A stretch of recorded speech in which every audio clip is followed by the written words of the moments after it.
پوری حویلی سب لوگوں کی ہنسی اور کہکوں سے گونج رہی تھی۔ ہر طرف خوشیاں رخصاں تھیں۔ حویلی میں صرف عشا ہی تھی جو اداس سی اپنے کمرے میں لیٹی ہوئی تھی۔ وہ بہت بری طرح سے رو رہی تھی۔ آنسو زاروں قطار اس کی آنکھوں سے بہہ رہے تھے۔ شاید سارا غم دکھ وہ آج ہی آنسوؤں کے راستے بہا دینا چاہتی تھی۔ وہ تھکن سے چور چور تھی۔ آج اس نے بہت زیادہ کام کیا تھا۔ حویلی کے نوکروں سے زیادہ ہمیشہ اسے ہی کام کرنا پڑتا تھا۔ آج تو اس کی کمر درد سے دوہری ہو گئی تھی۔ اس میں ہلنے کی ہمت بھی نہیں تھی۔ مگر یہاں پر کون تھا جو اس کا احساس کرتا؟ ماں باپ تو کب کے اس سے بچھڑ گئے تھے۔ بہن بھائی تو تھے نہیں۔ اپنوں کے نام پر چند گنے چنے رشتے تھے۔ وہ اسے مفت دستکارتے تھے، اس کے ساتھ بدسلوکی کرتے تھے۔ وہ تو رشتوں کے نام پر دبا تھے، اپنائیت ان میں نام کو نہیں تھی۔ عشا بری طرح سے رو رہی تھی جب تائی جان کمرے میں داخل ہوئی تھی۔ انہیں عشا کو دیکھ کر اندازہ ہو گیا تھا کہ وہ آنسو بہا رہی ہے۔ ہمیشہ اسے روتے دیکھ کر انہیں کوفت ہوتی تھی۔ ہمیشہ وہ غصے میں آ جاتی تھی۔ تم نے کیا گھر میں نحوست پھیلا رکھی ہے؟ ہر وقت رونی صورت بنا کے رکھتی ہو، منحوس ماری کہیں کی۔ ابھی بھی دل میں یہی سب کہہ رہی تھی۔ ان کے دل میں اشتعال کی لہر امنڈ رہی تھی، مگر انہوں نے اپنے اندر کے غصے کو قابو میں پا لیا اور لہجے میں مٹھاس سمو کر عشا کے پاس آئی تھی۔ ارے عشا بیٹی، کیا ہوا تمہیں؟ کیوں رو رہی ہو؟ اتنی اداس کیوں لگ رہی ہو؟ اس کے سر پر ہاتھ رکھ کر وہ یوں پیار سے گویا ہوئی جیسے وہ ہمیشہ سے عشا کے ساتھ یوں ہی اپنائیت کے ساتھ پیش آتی رہی ہوں، جبکہ حقیقت تو یہ تھی کہ انہوں نے عشا کا جینا حرام کیا ہوا تھا۔ اپنی بدفطرتی کی وجہ سے وہ اسے سکھ کا سانس نہیں لینے دیتی تھی۔ اسے نوکروں سے بھی زیادہ کمتر درجے پر رکھتی تھی۔ نہ جانے وہ کیا چاہتی تھی کہ اس معصوم لڑکی سے اتنی کیوں نفرت کرتی تھی۔ عشا نے جب انہیں یوں اپنائیت کے ساتھ بات کرتے دیکھا تو اس کی آنکھوں میں حیرت پھیل گئی۔ فوراً سے اپنے آنسو پونچھے اور پھر اٹھ کر بیٹھ گئی۔ کوئی کام تھا تائی جان؟ گو کہ اس کی کمر کام کر کر کے تھک کر ٹوٹ چکی تھی، مگر جب تائی نسرین نے پھر سے پیار سے بات کی تو وہ جیسے اپنا سارا دکھ درد بھول گئی تھی۔ وہ ایسی ہی تھی، جب بھی کوئی پیار کے دو میٹھے بول بول لیتا تو ہمیشہ سے محبت کو ترستی ہوئی وہ معصوم لڑکی اسی پل گائل ہو جاتی تھی، اس کی ساری بدسلوکی کو بھول جاتی۔ وہ یہ سمجھتی ہیں کہ شاید یہ سب ہمیشہ رہے گا، شاید وہ اس کے ساتھ اسی طرح سے پیار اور محبت سے پیش آتے رہیں گے، مگر ایسا نہیں تھا۔ تائی تو مخص اپنے مقصد کو پورا کرنے کے لیے ہی ان کے ساتھ اچھے طریقے سے بات کرتی تھی۔ اب ان کا کون سا مقصد ہے یہ تو وہی جانتی تھی۔ عشا بیٹی، آج تم بہت تھک گئی ہو۔ مجھے اندازہ ہے کہ تم نے آج معمول سے زیادہ کام کیا۔ تم تو جانتی ہو کتنے سالوں کے بعد شاہ نواز گھر آ رہا ہے، ہمیشہ سے نفاست طبیعت کا مالک ہے، دھول مٹی تو اس سے برداشت ہوتی ہی نہیں۔ اس لیے میں چاہ رہی تھی کہ پورا گھر صاف ستھرا ہو تاکہ اسے کسی قسم کی کمی کا احساس نہ ہو۔ اب تم بھی اٹھو اور یہ دیکھو، یہ میں نے کل تمہارے لیے نیا جوڑا منگوایا تھا، کیونکہ آج شاویز اتنے سالوں کے بعد آ رہا ہے۔ پہلی بار تم دونوں کے یوں باضابطہ ملاقات ہو رہی ہے۔ اچھا نہیں لگتا کہ وہ تمہیں اس حلیے میں دیکھے۔ تم فٹافٹ یہ کپڑے بدل لو۔ تائی نسرین کی یہ بات پر عشا نے بے یقینی سے انہیں دیکھا تھا۔ کہاں تو وہ اس رشتے کی سب سے بڑی مخالف تھی۔ تینوں ماں بیٹیاں اٹھتے بیٹھتے یہی کہتی تھی کہ بھائی تو بہت پڑھ لکھ کے ہیں، ہمیشہ سے باہر رہے ہیں، وہ گاؤں کی کسی لڑکی کو گاس بھی نہیں ڈالیں گے، کوئی ماڈرن سی لڑکی ہم ان کے لیے بیاہ کر لائیں گے جو بھائی کے ساتھ چلتے ہوئے چجے بھی۔ یہ سب باتیں وہ عشا کے سامنے کرتے تھے اور عشا خون کے آنسو پی کے رہ جاتی تھی۔ نسرین تو سب سے بڑی مخالف تھی اس رشتے کی، یہی کہتی کہ بڑوں نے زبردستی یہ رشتہ قائم کر لیا، میری تو بالکل بھی رضامندی نہیں تھی۔ اب میں اپنے بیٹے کے لیے اپنی پسند سے لڑکی لاؤں گی۔ اور آپ وہی نسرین تائی کہہ رہی تھی کہ تم یہ کپڑے پہن کر اچھے سے تیار ہو جاؤ تاکہ شاویز پر تمہارا اچھا اثر پڑے۔ یہ سب کہتے ہوئے اس کی آنکھوں میں ایک مخصوص چمک تھی اور ہونٹوں پر عجیب سی مسکان بھی تھی، مگر عشا صدا کی معصوم اور بھولی بھالی لڑکی، وہ تو ان کی اتنی سی محبت اور توجہ پر ہی کھیل اٹھی تھی۔ جلدی سے شاپر کھول کر دیکھا تو اس میں ہلکے گلابی رنگ کا سوٹ تھا۔ گو کہ سوٹ تو معمولی سا تھا، مگر عشا کے لیے وہ نیا تھا۔ تائی کمرے سے جاتے جاتے واپس پلٹی، کہنے لگی کہ نہانے کی کوئی ضرورت نہیں ہے، موسم بہت ٹھنڈا ہے، گیزر کام نہیں کر رہا تھا، اسی وجہ سے میں نے گیزر بند کروا دیا ہے، تم اسی طرح سے یہ کپڑے پہن لو۔ عشا جو صبح سے کاموں میں مصروف تھی، کھانا بھی اسی نے بنایا تھا، صفائی بھی اسی نے کی تھی، اب تو اسے اپنے وجود سے پیاز اور لہسن کی بدبو آ رہی تھی۔ شاویز کے بارے میں سوچ کر اس کا دل بری طرح سے دھڑکنے لگا تھا۔ ایک وہی تو تھا جس کی وجہ سے وہ اس گھر میں رہ رہی تھی، ایک اسی رشتے کا ایسا احساس کر کے ہی وہ ہر زیادتی کو بھلا رہی تھی۔ یہ سوچ کر کہ شاید شاویز کو بھی اس رشتے کا احساس ہو اور وہ بھی اس کے ساتھ محبت سے پیش آئے، ہو سکتا ہے کہ اب آنے والا وقت اسے خوشیاں دکھا دے، ہو سکتا ہے شاویز اپنے گھر والوں سے مختلف ہو۔ طرح طرح کی سوچیں تھیں جو اس کے ذہن میں آ رہی تھی۔ اس رشتے کا احساس کتنا انوکھا تھا کہ اس کے بارے میں سوچ کر ہی اس کے دل کی دھڑکنیں بے ترتیب ہو جاتی تھی۔ ابھی بھی وہ اپنے آپ کو سنبھالتی واش روم میں چلی گئی۔ ٹھنڈے پانی سے نہا دھو کر وہ باہر نکلی تو سردی سے بری طرح سے کپ کپا رہی تھی، مگر کچھ شاویز سے ملنے کی خوشی تھی اور کچھ تائی نسرین کے پیار بڑے رویے کے کمال تھا کہ اس کا چہرہ کھلا کھلا لگ رہا تھا، گیلے گیلے بال اس کے حسن کو مزید نکھار بخش رہے تھے۔ چہرے پر فطری حیا لالی تھی جس کی وجہ سے اسے کسی قسم کے بھی سنگار کی اسے ضرورت نہیں تھی۔ اس کے پاس میک اپ کے نام پر مخص کاجل اور ہلکی سی لپسٹک تھی۔ اس نے اپنی گہری سی آنکھوں میں کاجل لگایا، آنکھیں اور بھی جھیل سے زیادہ گہری نظر آنے لگی تھی، اور جب لپسٹک لگانے لگی تو اس نے خود ہی شرما کر لپسٹک واپس رکھ دی تھی۔ دیکھنے والے کیا کہیں گے کہ میں تو کسی دلہن کی طرح تیار ہوئی ہوں، وہ یہ سوچ کر خود ہی شرما گئی، اور پھر جب وہ تائی نسرین اور ماجبین کے سامنے آئی تو وہ دونوں اسے دیکھ کر ٹھٹک کر رہ گئی تھی۔ وہ معمولی سا سوٹ تھا جو ماجبین نے دیکھ کر ہی پہننے سے انکار کر دیا تھا، مگر اب اسی سوٹ میں عشا کھلی جا رہی تھی۔ ماجبین نے کھا جانے والی نظروں سے نسرین تائی کی طرف دیکھا تھا۔ تائی نسرین کی آنکھوں میں بھی حیرت تھی، وہ بھی سوچ بھی نہیں سکتی تھی کہ یہ معمولی سا جوڑا اس لڑکی کے حسن کو دو آتشا بنا دے گا۔ اس کا چہرہ کسی قسم کے بھی میک اپ سے پاک تھا، مگر پھر بھی اس پر نظر نہیں ٹھہر رہی تھی۔ ماجبین اپنی ماں کو پکڑ کر کمرے میں لے گئی تھی۔ وہ اب اتنی بدتمیزی سے ان کے ساتھ بات کر رہی تھی جسے دیکھ کر اندازہ نہیں ہو رہا تھا کہ ان دونوں میں ماں بیٹی کا رشتہ ہے۔ جب نسرین بیگم جو کسی کی بات کو خاطر میں نہیں لاتی، جو کسی کی اونچی آواز برداشت نہیں کرتی تھی، اب بیٹی کی بدتمیزی کو خندہ پیشانی سے برداشت کر رہی تھی۔ جب ماجبین بول بول کر تھک گئی تو تب وہ مسکراتے ہوئے کہنے لگی کہ ارے تم اپنی ماں کی فہم و فراست پر شک کر رہی ہو، تم نہیں جانتی کہ میں کتنی چالاک ہوں، میں نے تم سے زیادہ دنیا دیکھ رہی ہے، تم سے ہی زیادہ مجھے انسانوں کی سمجھ بوجھ ہے، اور یہ جو کچھ میں نے کیا سوچ سمجھ کر ہی کیا ہے، یہ میرے منصوبے کا حصہ ہے۔ ماجبین اپنا سر پکڑ کر رہ گئی تھی، وہ عشا کو شاویز سے دور رکھنے کے منصوبے بنا رہی تھی۔ اس کی ماں بھی اس کے سارے منصوبوں میں شریک تھی، مگر یہ بات نسرین نے اپنی بیٹی سے چھپا لی تھی، اور یہی بات ماجبین سے برداشت نہیں ہو رہی تھی کہ اسے یہی ڈر تھا کہ وہ اتنی حسین لگ رہی ہے، اگر کہیں بائی کا اس پہ دل آ گیا اور اگر وہ اسے اپنانے پر تیار ہو گیا تب کیا ہوگا؟ ابا میاں تو اپنے بیٹے کی بات مانیں گے، وہ جو کہیں گے وہی کریں گے، مگر تائی نسرین کے انداز تو کچھ اور ہی کہہ رہے تھے۔ میری بات سنو، میں جاتی ہوں، کہہ کر یہ لڑکی شکل و صورت کی بہت اچھی ہے اور ہر مرد حسن دیکھ کر پاگل ہو جاتا ہے، خوبصورتی مرد کی کمزوری ہوتی ہے، مگر تم ایک بات نہیں جانتی جو میں سمجھتی ہوں، وہ تم کبھی نہیں سمجھ سکتی۔ ماجبین اپنا سر تھام کے رہ گئی تھی۔ امی آپ کے دماغ میں کیا چل رہا ہے؟ آپ مجھے بتائیں تو صحیح، آپ سے مجھے اتنی بڑی بے وقوفی کی امید نہیں تھی۔ ارے تم نہیں جانتی کہ خوبصورتی سے زیادہ گریز اور حیا کی جھجک ہوتی ہے۔ جو لڑکی اپنے مرد سے فاصلے پر رہتی ہے، اسے حجاب کرتی ہے، اپنی خوبصورتی کو اسے چھپا کر رکھتی ہے، تو وہ مرد اس کے لیے پاگل ہو جاتا ہے، اور میں نہیں چاہتی کہ میرا بیٹا اس کے لیے پاگل ہو جائے۔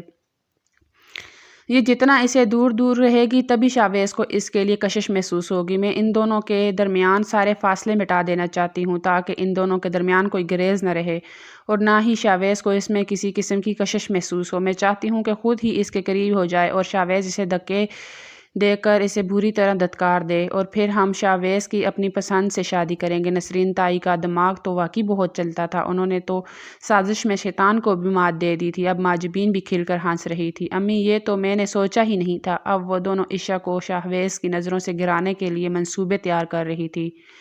اس چیز میں دونوں کا ایک اتفاق خوب دیکھنے کو ملتا تھا، دونوں ہی عشا سے سخت نفرت کرتی تھی اور اسے شاویز سے دور کرنے کی دونوں ہی کی بہت بڑی خواہش تھی۔ ان دونوں کو دیکھ کے لگ رہا تھا کہ وہ اب ان دونوں کو ایک دوسرے سے دور کر کے ہی رہیں گی، گو کہ عشا بھی اسی حویلی کی مکین تھی، انہی جیسا اس کا بھی رتبہ تھا، اس گھر میں جائیداد میں اس کا بھی اتنا ہی حصہ تھا جتنا کہ نسرین تائی کی تینوں بچوں کا تھا، شاویز، ماجبین اور مریم، مگر نسرین تائی اسے اپنے بچوں کے برابر کیا ان سے کم حیثیت دینے پر بھی تیار نہیں تھی۔ اس گھر میں اس کے ساتھ نوکروں سے بھی زیادہ بدتر سلوک کیا جاتا تھا، نوکروں سے بھی زیادہ کم ترین درجے پر وہ رہتی تھی۔ اس کا کمرہ بہت معمولی تھا، لباس وہ پہنتی جو ماجبین اور مریم پہن کر تھک جاتی تھی، جس سے ان کا دل اوب ہو جاتا تھا۔ ان کی اترن تائی نسرین عشا کے حوالے کر دیا کرتی تھی، کھانا بھی سب کے کھانے کے بعد بچا کچا عشا کے نصیب میں آتا تھا۔ گھر کے کسی فیصلے میں اس کو بولنے کا اختیار نہیں تھا، نہ ہی اپنی رضامندی اور پسند کے اظہار کا حق تھا۔ اس کی تعلیم بھی چھڑوا دی گئی تھی، غرض کہ ہر وہ چیز جو مریم اور ماجبین کو میسر تھی ان سے عشا کو محروم کر دیا گیا تھا۔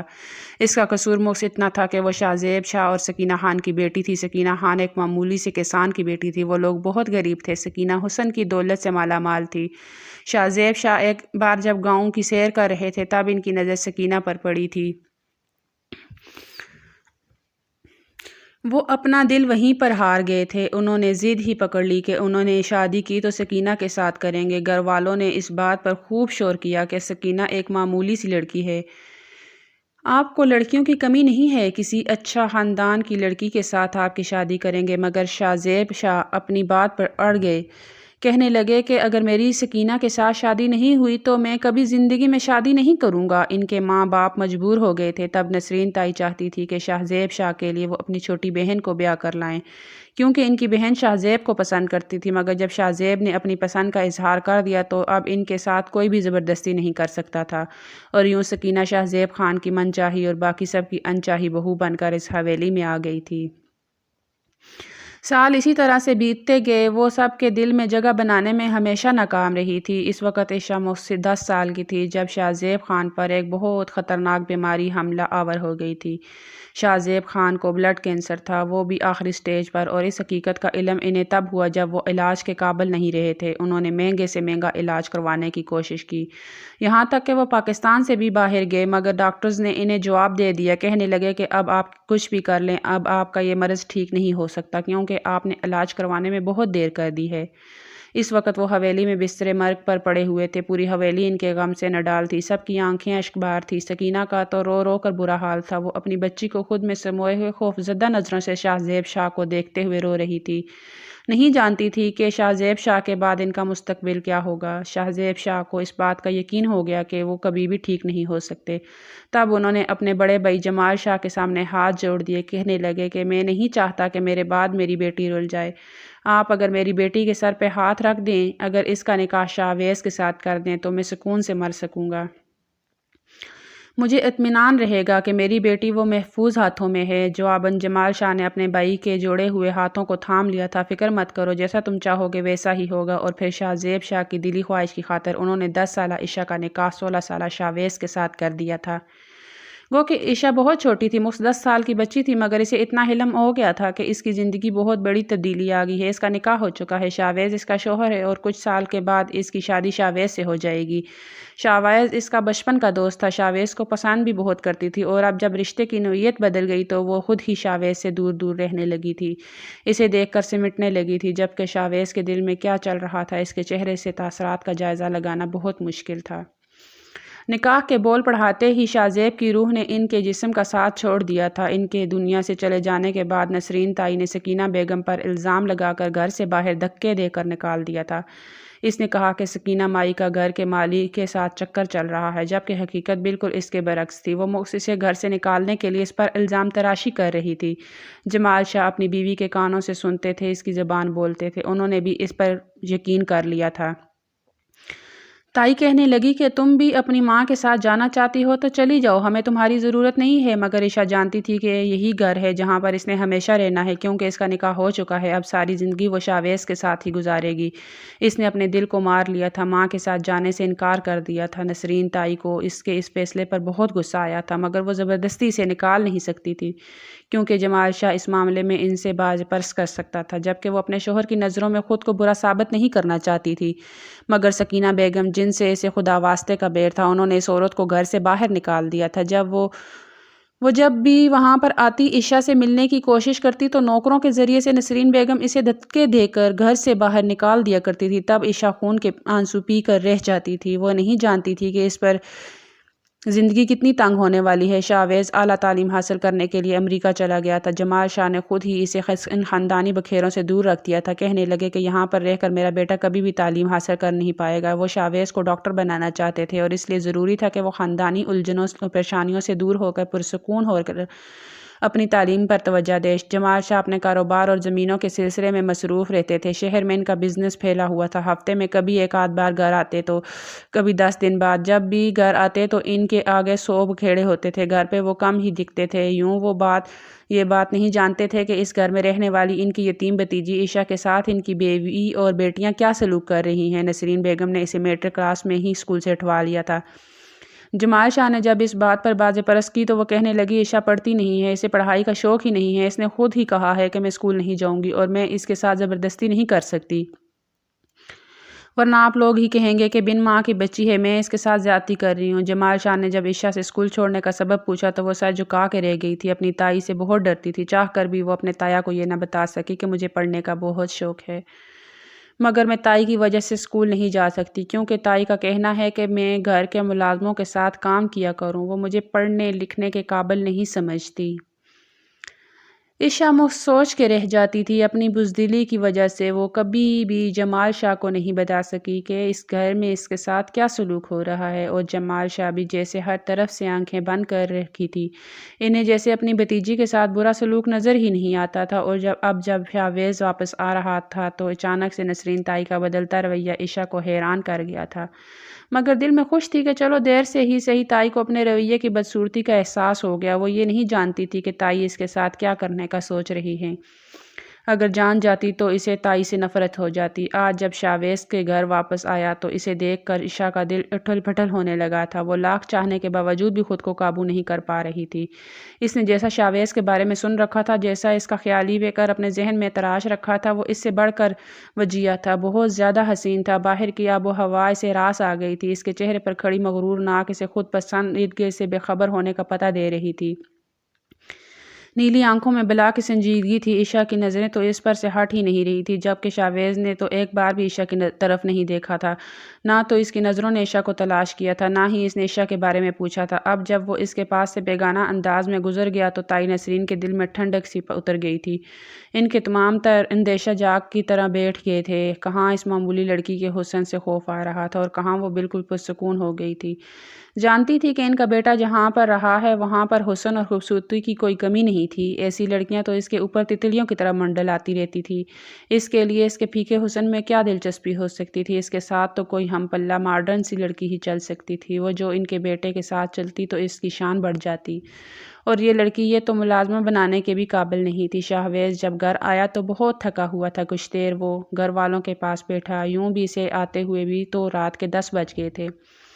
پھر کھانا کھا کر سب کے ساتھ تھوڑی دیر وقت گزار کر وہ اپنے کمرے میں چلا گیا، جبکہ عشا اس کے بارے میں اس وقت اپنے کمرے میں ہی بند تھی۔ وہ ایک بار بھی اپنے کمرے سے باہر نہیں نکلی تھی، سارے کام ملازم ہی کر رہے تھے، ورنہ آج سے پہلے تو کھانے کی ٹیبل پر عشا موجود ہوتی تھی، اور سب کے کھانا کھانے کے بعد ہی وہ اپنے کمرے میں آتی تھی، مگر آج اسے کسی نے بلایا بھی نہیں تھا۔ شاید سب لوگ شاویز کی نظر میں اپنا اچھا تاثر بنانا چاہتے تھے۔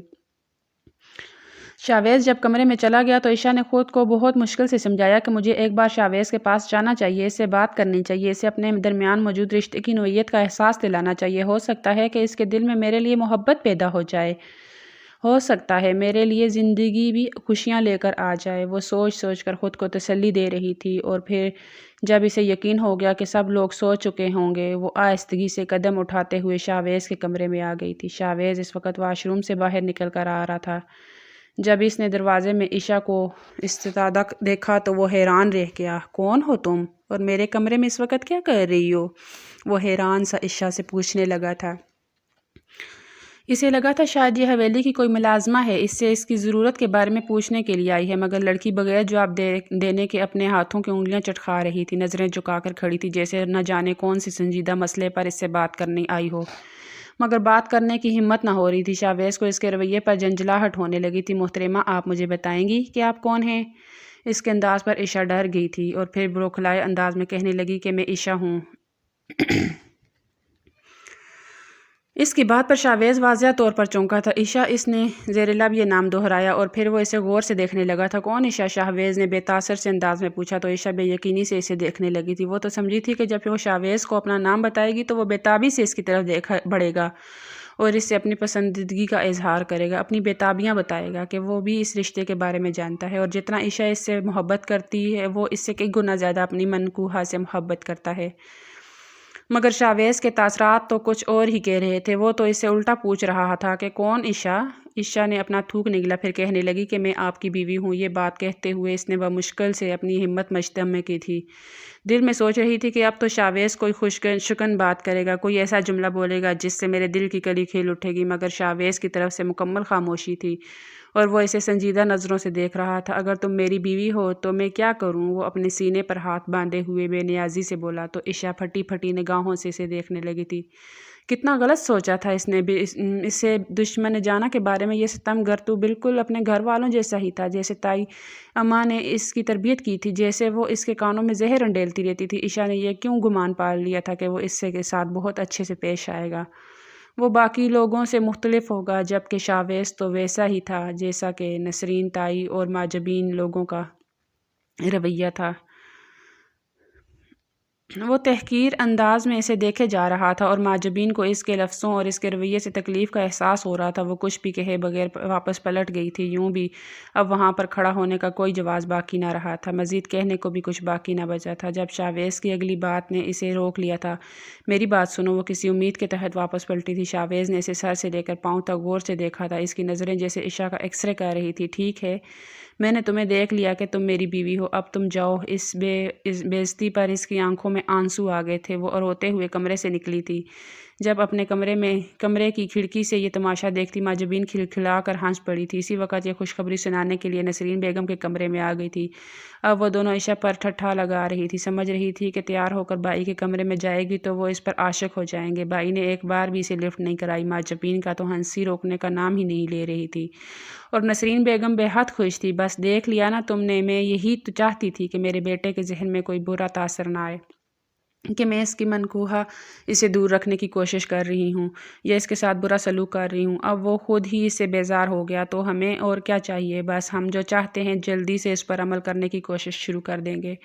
وہی نا امی، بائی تو اتنے ماڈرن ہیں اور ان کے ساتھ تو کوئی ماڈرن لڑکی ہی اچھی لگے گی۔ یہ لڑکی جو شکل سے ہی ملازمہ لگتی ہے، اس کو ہم بھابھی کہہ کر کیسے متعارف کروائیں گے؟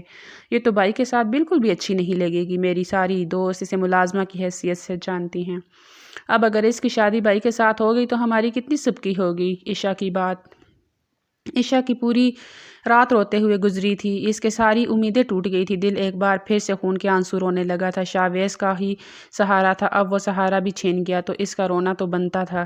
اگلے دن اس نے صبح صبح خود کو دوبارہ سے نئے سرے سے سب کی بے روحی اور ستم سہنے کے لیے تیار کر لیا تھا۔ جانتی تھی کہ اگر ناشتے میں دیر ہو گئی تو ذرا سی بھی کمی رہ گئی تو تائی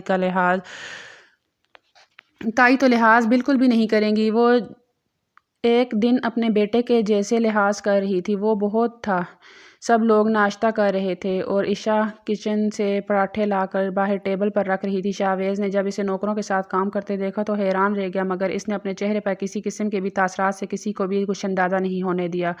اور پھر ناشتے کے دوران نسرین بیگم نے اپنا پسندیدہ موضوع چھیڑ دیا، جس کے بارے میں وہ کب سے سوچ رہی تھی۔ بیٹا، اب تم آ گئے ہو، اب تم نے یہیں پہ رہنا ہے، تمہاری ڈگری بھی مکمل ہو گئی ہے خیر سے، اور تم نے یہیں پر کلینک بھی کھولنا ہے اور اپنے پاپا کا بزنس بھی سنبھالنا ہے۔ بعد میں تم بہت مصروف ہو جاؤ گے، تو میں نے سوچا کہ کیوں نہ تمہاری شادی کر دوں۔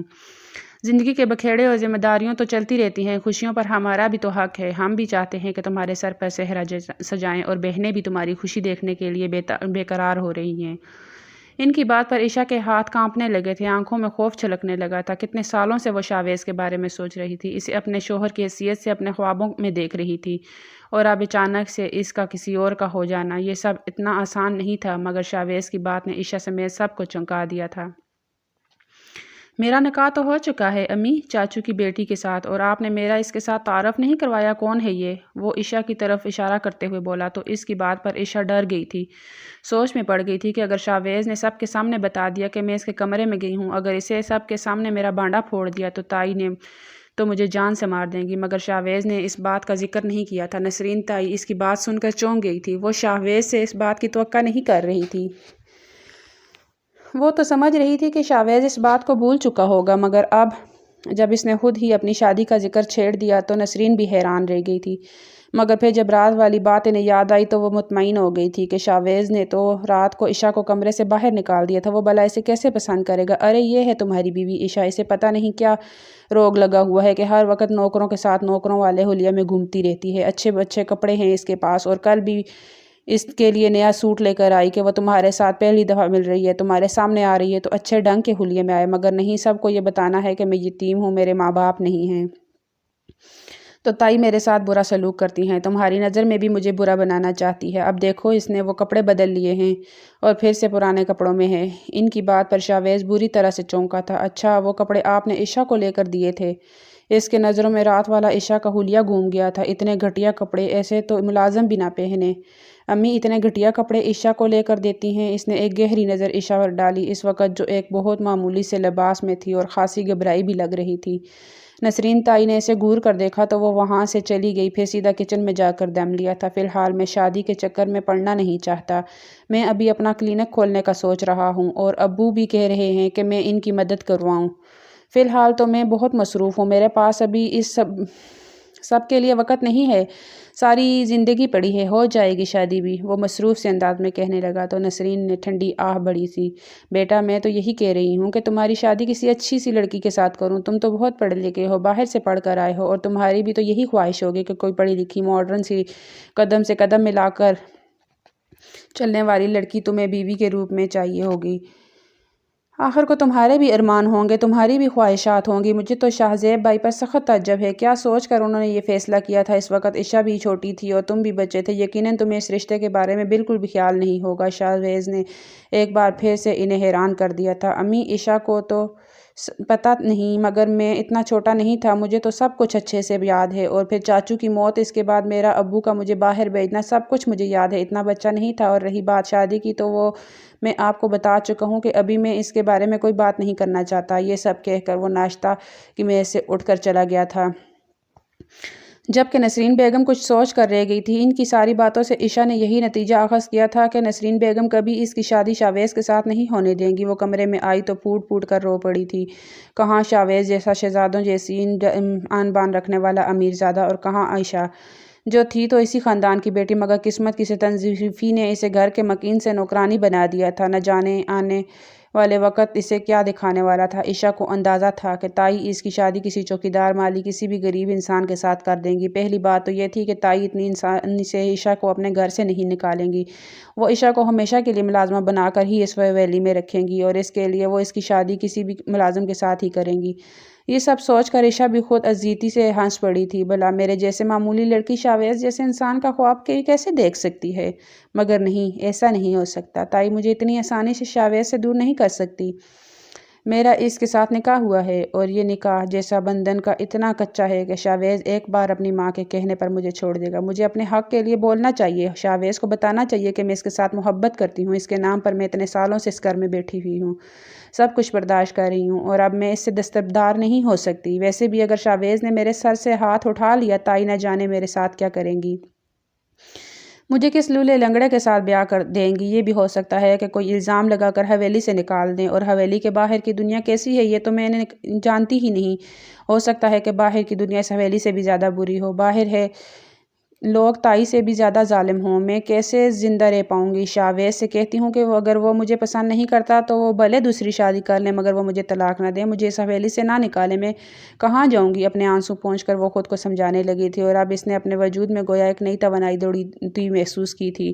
بھلے شاویز اسے پسند نہیں کرتا تھا، مگر ان دونوں کے درمیان ایک مضبوط رشتہ تھا جسے بغیر کسی وجہ کے ختم نہیں کیا جا سکتا تھا۔ رات کو جب شاویز اپنے کمرے میں آیا تو عشا بھی اس کے کمرے میں آ گئی تھی، مگر یہ وہ کمزور لڑکی نہیں تھی جو پہلی بار شاویز نے دیکھی تھی، یہ تو کوئی اور ہی لڑکی تھی، اب کافی حد تک پراعتماد سی لگ رہی تھی۔ اپنے حق میں بول اس نے شاویز کو حیران کر دیا تھا۔ تم یہاں کیا کر رہی ہو؟ وہ سخت تاثرات سے بولا تو وہ اپنا تھوک نکلتے ہوئے کہنے لگی کہ میں آپ سے کچھ کہنا چاہتی ہوں۔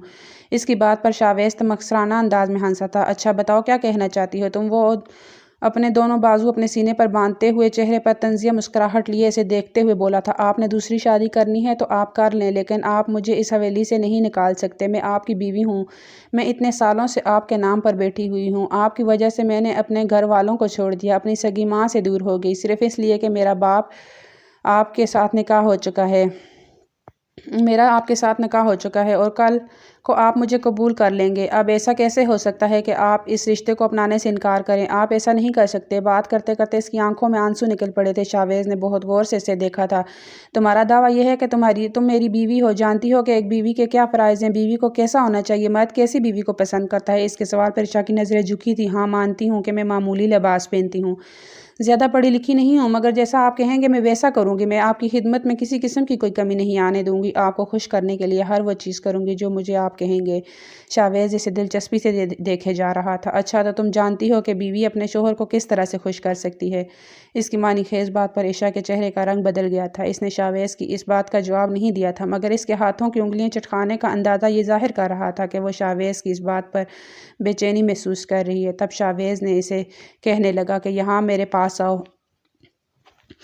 اس کی بات پر تو گویا عائشہ کا چہرہ زرد پڑ گیا تھا۔ اسے اپنی جگہ پر استادہ دے کر وہ اب کی بار شاویز کا طرح غصے سے بولا تھا، تمہیں میں کہہ رہا ہوں یہاں آؤ۔ عائشہ اس کے پاس آ کر بیڈ پر بیٹھ گئی تھی۔ اس کی نظریں جھکی ہوئی تھی، نظر اٹھانا محال ہو رہا تھا۔ شاویز اس کے سامنے کھڑا اس کے چہرے پر آتے جاتے رنگوں کو دلچسپی سے دیکھ رہا تھا۔ عائشہ کے جسم کا سارا خون جیسے خشک ہو چکا تھا۔ وہ سرخ پڑتے چہرے کے ساتھ ساتھ نظر جھکا گئی تھی۔ پلکیں اٹھا کر شاویز کو دیکھنا بھی اس کے لیے دوبر ہو رہا تھا۔ شاویز کہنے لگا، میں باہر رہ کر آیا ہوں، وہاں پر میں نے ہر طرح کی لڑکیاں دیکھی ہیں، پر اعتماد اور بولڈ۔ مجھے یہ شرمانے لجانے والی لڑکیاں بالکل بھی پسند نہیں ہیں۔ اگر تم نے میری بیوی بننا ہے، میرے ساتھ رہنا ہے، تو تمہیں میری مرضی کے مطابق رہنا ہوگا۔ اب تو عائشہ کی پلکیں لرزنے لگی تھی۔ مجھے کیا کرنا ہوگا؟ اس کے منہ سے سرسراتی ہوئی آواز نکلی تھی۔ اچھا ایک کام کرو، مجھے پتہ تو چلے کہ تم میری بیوی ہو، بننے کے قابل بھی ہو یا نہیں۔ یہ ٹائی پکڑو اور میرے گلے میں باندھ دو، میں دیکھوں کہ تمہیں یہ معمولی سا کام کرنا آتا ہے یا نہیں۔ عائشہ بے یقینی سے اسے دیکھنے لگی تھی۔ چہرے پر تذبذب کے تاثرات بھی تھے، کیونکہ اسے تو ٹائی باندھنا آتا ہی نہیں تھا۔ آج تک کبھی اسے یہ کام کیا ہی نہیں تھا۔ اب شاویز کی بات پر وہ انکار بھی نہیں کرنا چاہتی تھی۔ وہ کیا سمجھتا کہ یہ گاؤں میں رہنے والی جاہل گنوار لڑکی سے اتنا معمولی سا کام نہیں آتا، تو یہ لڑکی میرے ساتھ زندگی کیسے گزارے گی؟ بڑی دقت کے ساتھ وہ اپنی جگہ سے اٹھ کھڑی ہوئی تھی، پھر کانپتے ہاتھوں لرزتی پلکوں کے ساتھ اس کے سامنے آن کھڑی ہوئی۔ اس کے جسم سے قیمتی کولون کی خوشبو اس کے حواسوں پر بری طرح سے اثر انداز ہو رہی تھی۔ وہ جھکی پلکوں کے ساتھ الٹے سیدھے انداز میں اس کی ٹائی باندھ کر یوں پیچھے ہٹی تھی اور گہرے سانس لیے تھے، جیسے وہ اس کسی ڈراؤنے خواب سے بیدار ہوئی ہو۔ اسے یوں گہرے گہرے سانس لیتے دیکھ کر شاویز نے بمشکل اپنی مسکراہٹ دبائی تھی۔ اس کا مقصد عائشہ کو اپنے قریب کرنا تھا۔ اس کے چہرے کی معصومیت اور خوبصورتی دیکھ کر وہ کچھ پل کو کھو گیا تھا۔ اس کی زندگی میں کتنی لڑکیاں آئی تھیں، کتنی لڑکیوں سے اس کی دوستی بھی تھی، کتنی لڑکیوں کو وہ قریب سے جان چکا تھا، مگر آج تک ایسی لڑکی اس نے کبھی نہیں دیکھی تھی جس کے چہرے پر اتنی معصومیت ہو، جیسے اسے باہر کی ہوا نے بھی چھوا ہو۔ اور یہ بات شاویز کو اس کی طرف متوجہ کرنے کا باعث بن رہی تھی۔ دیکھو عائشہ، مجھے بیوی ایسی چاہیے جو پر اعتماد اور ڈری سے بھی بات بات پر رونے بلکنے، اور لڑکیاں مجھے بالکل اچھی نہیں لگتی، اور میں تمہیں سچ بتاؤں تو مجھے لڑکیوں کے آنسوں سے سخت کوفت ہوتی ہے۔ میں کوشش کروں گی کہ آپ کو میری طرف سے شکایت نہ ہو، وہ ڈرے ڈرے سے انداز میں بولی تھی۔ شاویز ایک بار پھر سے مسکرا دیا تھا۔ چلو تم پہلے امتحان میں تو پورا اتری ہو، اس میں تم پاس ہو گئی ہو۔ عائشہ نے بے یقینی سے شاویز کو دیکھا تھا۔ اس کے چہرے پر آنے والے رنگ شاویز کی نظروں سے پوشیدہ نہیں رہ پائے تھے۔ وہ کہنے لگا کہ تم ایک امتحان میں تو پاس ہو گئی ہو، مگر ابھی ایک اور امتحان بھی ہے۔ یہ سن کر عائشہ گھبرا گئی تھی۔ کون سے امتحان؟ اب کیا کرنا ہوگا؟ اس کا زرد رنگ دیکھ کر رنگ پڑ گیا تھا۔ اس کا رنگ زرد پڑ گیا تھا۔ پتہ نہیں شاویز اب کیا کہنے والا ہے۔ وہ ایک ایک قدم اٹھاتا ہوا اس کے قریب آ رہا تھا اور عائشہ کی گھبراہٹ میں اضافہ ہو رہا تھا۔ پھر اس کا ہاتھ پکڑ کر وہ کمرے سے باہر لے جانے لگا۔ عائشہ تو ڈر گئی۔ آپ مجھے کہاں لے جا رہے ہیں؟ شاویز نے اس کے منہ پر ہاتھ رکھ کر اسے کہا، کچھ مت بولو، جہاں بھی لے جا رہا ہوں خاموشی سے میرے ساتھ چلو، اور خبردار کوئی سوال کیا تو جیسا کہہ رہا ہوں ویسا کرو۔ وہ رعب سے بولا تو عائشہ موقع اسے دیکھ کر رہ گئی تھی۔ اس نے گاڑی کا فرنٹ ڈور کھولا، عائشہ کو اپنے ساتھ بٹھایا اور پھر گاڑی کو زن سے اڑا کر لے گیا۔ عائشہ تو حیران پریشان تھی۔ یہ آدھی رات کو شاویز اسے کہاں لے کر جا رہا تھا؟ وہ تو کتنے سالوں سے گھر میں دن کے وقت بھی نہیں نکلی تھی کہ جا کے رات کے وقت سفر کرنا۔ اس کا دل بری طرح سے گھبرا رہا تھا۔ شاویز گاڑی بھی بہت تیز انداز میں چلا رہا تھا اور عائشہ کو بری طرح سے ڈر لگنے لگا تھا۔ اب وہ اس وقت کو کوس رہی تھی جب وہ شاویز کے کمرے میں گئی تھی۔ اس نے اپنی مصیبت کو خود ہی دعوت دے دی تھی۔ شاویز اس کے تاثرات سے بالکل بے نیاز تھا، اور پھر گاڑی اس نے بہت بڑے مال کے سامنے روکی تھی۔ عائشہ کو لے کر وہ مال کے اندر آ گیا۔ پھر عائشہ کو یہ سمجھنے میں دیر نہیں لگی کہ وہ شاید اسے یہاں پر شاپنگ کروانے لایا تھا، کیونکہ وہ ڈریس نکال نکال کر عائشہ کے ساتھ لگا کر دیکھ رہا تھا۔ پھر کچھ ڈریس اس نے اپنے پسند کیے۔ اس سے کہنے لگا کہ یہ ڈریس اس روم میں جا کر چینج کرو۔ عائشہ جب کپڑے بدل کر باہر آئی تو اس کے نوخیز حسن پر یہ کالا رنگ خوب کھلا جا رہا تھا۔ شاویز تو اسے دیکھ کر دک رہ گیا تھا۔ وہ اتنی خوبصورت تھی، شاویز کو اب اندازہ ہوا تھا۔ معمولی سے لباس میں اس کا خوبصورتی جیسا دب کے رہ گیا تھا۔ اب اس کا حسن تو آتشا ہو کر شاویز کے سامنے آیا تھا۔ اس نے عشا کے لیے ایک ساتھ بہت سارے ڈریس لیے تھے۔ پھر جب وہ لوگ گاڑی میں آ کر بیٹھے تو عشا کا چہرہ خوشی سے دمک رہا تھا۔ اسے اندازہ ہو گیا تھا کہ شاویز اس سے محبت کرتا ہے، اس کی قربانی رہ نہیں گئی۔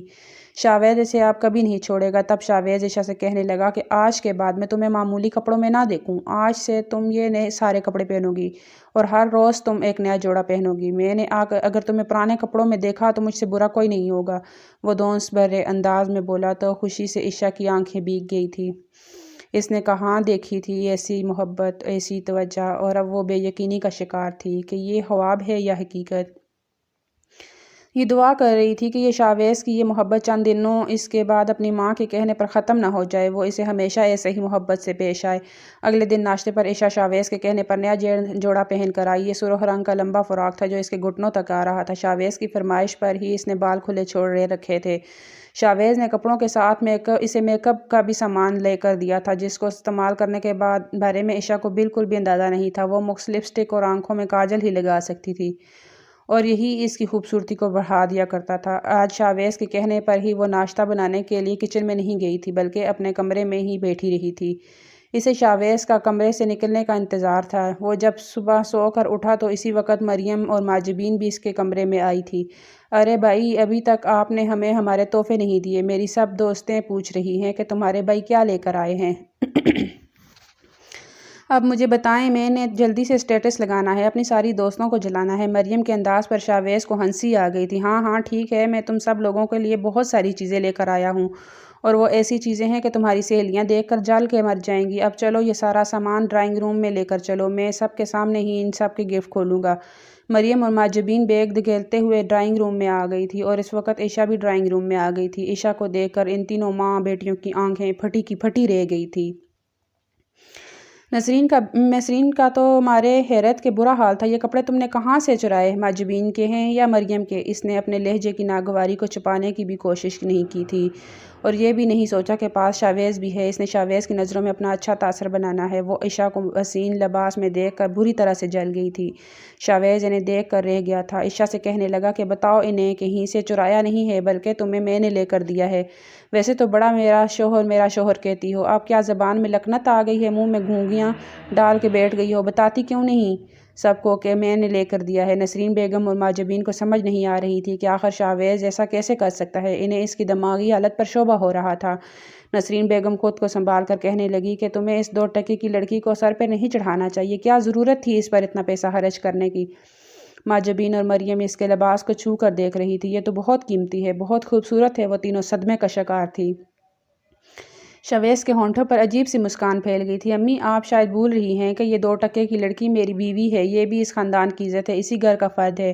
آپ اس کے ساتھ تیسرے درجے کی شہری جیسا سلوک کیسے کر سکتی ہیں؟ عشا بھی ہماری طرح ہی انسان ہے، اس گھر کی مالک ہے، جتنا آپ کا حق بنتا ہے اتنا اس کا بھی ہے، اور جیسے بھی میرا اس کے ساتھ نکاح ہونا تھا ہو چکا، اب وہ میری بیوی ہے، اور آپ جلد ہی میری رخصتی کرنے کی تیاری کریں۔ شاویز یہ بات کہہ کر وہاں سے چلا گیا تھا جبکہ ان تینوں کے سینے پر تو سانپ لوٹ گئے تھے، بازی الٹ گئی تھی۔ اب کیا کیا جائے؟ ماجبین ماں کی طرف دیکھتے ہوئے بولی تو نسرین بیگم کہنے لگی کہ مجھے سوچنے دو، میں رومانہ سے بات کرتی ہوں، اسے بلاتی ہوں یہاں پر۔ ویسے بھی رومانہ شاویز کو بہت پسند کرتی ہے، اتنی خوبصورت لڑکی ہے، پڑھی لکھی بھی ہے، اور اگر وہ شاویز کو اپنے دام میں پھنسا لے تو ہماری عشا سے جان چھوٹ سکتی ہے۔ ماجبین نے ناک بون سے چڑھایا تھا۔ امی، رومانہ مجھے بالکل بھی پسند نہیں ہے، اتنی شوخی سی تو ہے، وہ ہر وقت اتراتی رہتی ہے، الٹے سیدھے فیشن پر رگڑتی ہے۔ خالہ لوگ بھی اسے کچھ نہیں کہتے۔ نسرین بیگم کہنے لگی، ارے عشا سے تو لاکھ درجے بہتر ہے۔ اگر شاویز نے اسے ہمارے سر پر بٹھا دیا، یہ ضد پکڑ لی کہ وہ عشا کے ساتھ شادی کرے گا تو ہم کیا کریں گے؟ یہ لڑکی تو اپنی اوقات سے باہر آ جائے گی اور تم لوگوں کو تو گھر سے باہر نکال دے گی۔ خود عقل کے ناخن لو، رومانہ کے ساتھ بنا کر رکھنی ہے، اسے ابھی فون کرو کہ آج ہی گھر آ جائے۔ نسرین بیگم اور ماجبین دونوں نے ہی رومانہ سے بات کی تھی، اسے اپنی بھرپور محبت اور حمایت کا احساس دلایا اور اس کے دل میں یہ لالچ بھی پیدا کی کہ وہ اگر شاویز سے شادی کر لے، اسے اپنے جال میں پھنسا لے تو اس کی ساری جائیداد کی وہ اکلوتی وارث بن سکتی ہے، کیونکہ جو کچھ شاویز کا ہے وہ اس کی دلہن کا تو ہوگا۔ رومانہ لالچی فطرت کی لڑکی تھی، گو کہ شاویز بہت ہینڈسم تھا، مگر وہ جانتی تھی کہ اس کا بچپن میں ہی نکاح ہو چکا ہے۔ مگر اب نسرین بیگم نے اسے جھوٹ بولا، کہنے لگی کہ وہ تو لڑکی کی طرف آنکھ اٹھا کر بھی نہیں دیکھتا، اسے پسند نہیں کرتا، ویسے بھی میں پسند کرنے والی کون سی بات ہے؟ بس وہ اپنے باپ کی وجہ سے مجبور ہے۔ اگر تم یہاں پر آ جاؤ، اس کے دل میں محبت پیدا کر لو، تو امید ہے کہ ہم لوگ جمال شاہ کے سامنے تمہارے حق میں بول سکیں گے۔ تمہاری محبت شاویز کو طاقت دے گی اور وہ اپنی محبت کے لیے ڈٹ جائے گا۔ رومانا کے لیے تو خوشی سے زمین پر پاؤں نہیں ٹیک رہے تھے۔ اس نے نسرین بیگم سے وعدہ کر لیا کہ میں ابھی اور اس وقت آ رہی ہوں۔ جب رومانا اس گھر میں آئی تو اسے دیکھ کر معجبین نے بمشکل اپنے چہرے پر آنے والے ناگواری کو چھپایا تھا۔ چہرے پر مصنوعی بشاشت طاری کر کے رومانا کو گلے سے لگا لیا، جبکہ اس کا اوٹ پٹانگ فیشن تو نسرین بیگم کو بھی پسند نہیں تھا، مگر یہ سوچ ہی رہی تھی کہ ایک بار رومانا اس گھر میں آ جائے وہ اسے اپنی مرضی کے مطابق ڈھال لیں گی، اسے تیر کی طرح سیدھا کر لیں گی۔ گو کہ ان کی بانجی تھی، مگر وہ اپنے بیٹے پر اپنا تسلط قائم رکھنا چاہتی تھی۔ رومانا نے ٹائٹ سی جینز پہنی ہوئی تھی، جس کے اوپر پھنسی پھنسی سی شرٹ پہنی ہوئی تھی، جو کہ جس سے اس کا موٹاپا ابل کر باہر آ رہا تھا۔ اس کا رنگ بھی سانولا تھا۔ تیز میک اپ سے اس نے خود کو گورا بنانے کی کوشش کی تھی، جو کہ اسے عجیب مضحکہ خیز بنا رہا تھا۔ اوپر سے بال بھی کھلے چھوڑ رکھے تھے۔ خود ماڈرن لڑکی کہلانا پسند کرتی تھی، تعلیم بھی اس نے ایف اے تک حاصل کی تھی اور اس بات پر وہ اتراتی پھرتی تھی۔ جب شاویز گھر آیا تو اس کی نظر رومانا پر پڑی۔ جس قدر وہ بے تابی سے اس کی طرف بڑھی تھی، اسے دیکھ کر شاویز ٹھٹک گیا تھا۔ نسرین بیگم جس طرح سے رومانا کی تعریفیں کیے جا رہی تھی، شاویز کو یہ سمجھنے میں دیر نہیں لگی کہ رومانا کو یہاں پر کیوں بلایا گیا ہے۔ رومانا کے عجیب و غریب حلیے پر اسے بھی ہنسی آ گئی تھی۔ یہ بناوٹ اور تضاد وہ کتنے سالوں سے دیکھتا رہا تھا۔ اسے خالص پن نے متاثر کیا تھا اور یہ کھڑا پن اسے عشاء میں نظر آیا تھا۔ اس نے رومانا کو زیادہ لفٹ نہیں کروائی، کھانا کھا کر اپنے کمرے میں آ گیا تھا۔ اس نے نسرین بیگم سے کہا کہ مجھے چائے بینی ہے، کمرے میں چائے بھجوا دیں۔ تھوڑی دیر کے بعد رومانا اس کے کمرے میں آئی تھی۔ اس کے ہاتھ میں چائے کی پیالی تھی۔ اسے دیکھ کر شاویز کو غصہ آ گیا۔ اس نے ایک جھٹکے سے اس کے ہاتھ سے کپ لے کر دور پھینک دیا۔ چائے کی کچھ چھینٹیں رومانا کے پاؤں پر گر گئی تھی۔ اس کا پاؤں بھی جل گیا تھا۔ ایک دم سے پیچھے ہٹی۔ یہ کیا حرکت ہے؟ وہ غصہ سے چلائی تو شاویز اس سے بھی زیادہ غصیلی آواز میں بولا تھا، تمہیں کہا کس نے اس کمرے میں آنے کو؟ کیوں تم چائے لے کر آئی ہو؟ نکل جاؤ میرے کمرے سے۔ اس کے بری طرح چلانے پر رومانا کا تو غصے کے مارے برا حال تھا۔ باہر جا کر وہ نسرین بیگم پر چلانے لگی تھی، آپ اپنے پاگل بیٹے کو میرے سر پر منڈلانا چاہتی ہیں؟ میں جانتی ہوں کہ آپ نے مجھے کیوں اس کام کے لیے چنا، کیوں مجھے کہا میں اس سے محبت کا ڈونگرے چاہوں، کیونکہ وہ پاگل ہے۔ آپ جانتی ہیں کہ اور کوئی لڑکی بھی اس پاگل کے ساتھ نہیں رہ سکی تھی۔ وہ نہ جانے کیا اول فول بک رہی تھی۔ نسرین بیگم کو غصہ آ گیا، یہ کیسی باتیں کر رہی ہو تم؟ رومانا نے شاویز کی حرکت کے بارے میں نے بتایا تو وہ بھی حیران رہ گئی۔ ارے ایسا کیسے ہو سکتا ہے؟ میرا بیٹا بہت تمیز والا ہے، بہت پڑھا لکھا ہے، ایسا کرنے کے بارے میں سوچ بھی نہیں سکتا۔ پھر جب وہ شاویز کے کمرے میں آئی تو جیسا رومانا نے بتایا تھا ویسے ہی تھا۔ کپ کی کرچیاں کمرے میں بیچوں بیچ پڑی تھی اور شاویز بری طرح سے غصے میں تھا۔ یہ کیا حرکت ہے؟ شاویز، گھر آئے مہمان کے ساتھ ایسا سلوک کیا جاتا ہے؟ آپ اسے کہیں کہ یہاں سے چلی جائے۔ یہ چائے کیوں لے کر آئی؟ چائے میں نے صرف عشاء کے ہاتھ کی پینی ہے۔ اس کی بات پر تو دنگ رہ گئی تھی۔ عشاء کے ہاتھ کی کیوں؟ ایسا کیا جادو کر دیا اس نے تم پر؟ کیونکہ وہ میری بیوی ہے، اگر میں اس کے ہاتھ کی چائے پینا چاہتا ہوں تو اس میں کیا برائی ہے؟ اب تو نسرین بیگم کا غصے کے مارے برا حال تھا۔ تمہاری بیوی نہیں ہے، وہ تمہاری منوکہ ہے۔ مجھے وہ لڑکی پسند نہیں ہے، میں تمہاری اس کے ساتھ شادی نہیں کر سکتی۔ شاویز انہیں غصے سے دیکھ کر رہ گیا تھا۔ میں اس سے محبت کرتا ہوں، نکاح میرا اس کے ساتھ ہوا ہے تو رخصتی بھی میں اسی کے ساتھ کروں گا۔ آپ ایک دن کے اندر اندر میری اس کے ساتھ رخصتی کریں۔ شاویز کی بات پر وہ تینوں ماں بیٹیاں تو ایک دوسرے کو پھٹی پھٹی نگاہوں سے دیکھنے لگی تھی۔ تب نسرین بیگم غصے میں آپے سے باہر ہو گئی، کہیں کوئی گل تو نہیں کھلا دے تم نے اس لڑکی کے ساتھ؟ میں نہیں مانتی اس نکاح کو۔ مجھے لگتا ہے کہ یقیناً اس نے تمہیں اپنی خوبصورتی کے جال میں پھنسا کر کسی الٹا سیدھا کیا ہے، تب ہی تم اسے اپنانے کی بات کر رہے ہو۔ ان کی اتنی سخت بات پر شاویز کو غصہ تو بہت آیا تھا، مگر پی گیا۔